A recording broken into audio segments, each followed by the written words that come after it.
First, the school shooting in Wisconsin. There have now been 488 mass shootings in the United States this year. 10 years ago, 2014, 272 mass shootings.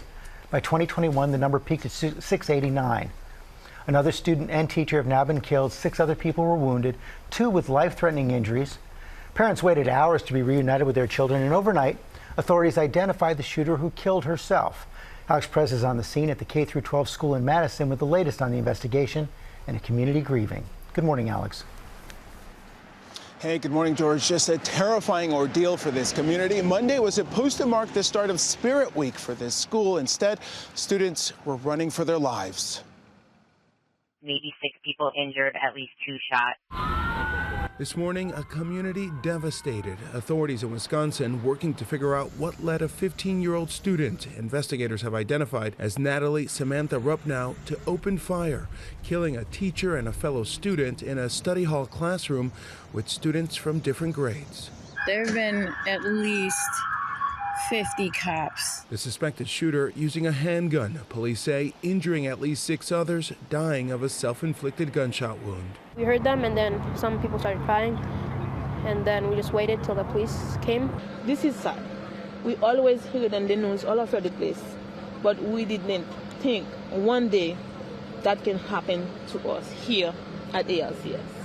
The chaos unfolding just before 11 a.m. Monday. Authorities from across the state responding to Abundant Life Christian, a private K-12 school, after a second grader called 911.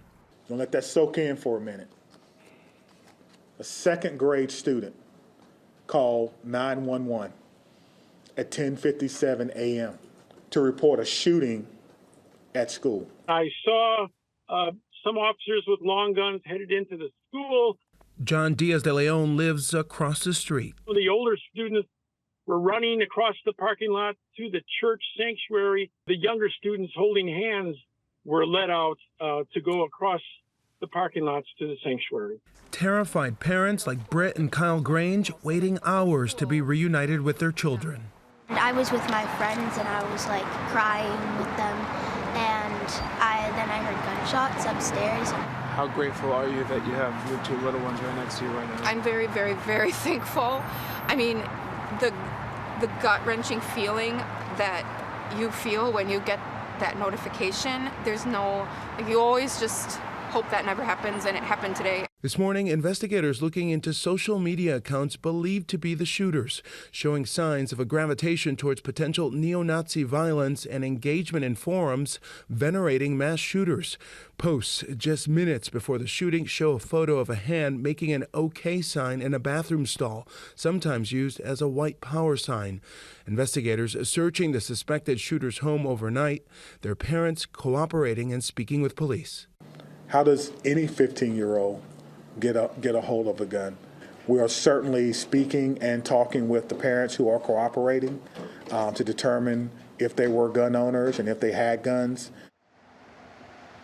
And it remains unclear just when this school might reopen. And authorities say, as you just heard, they continue to work to figure out how that 15-year-old got a handgun. George? What do we know about security at the school, Alex?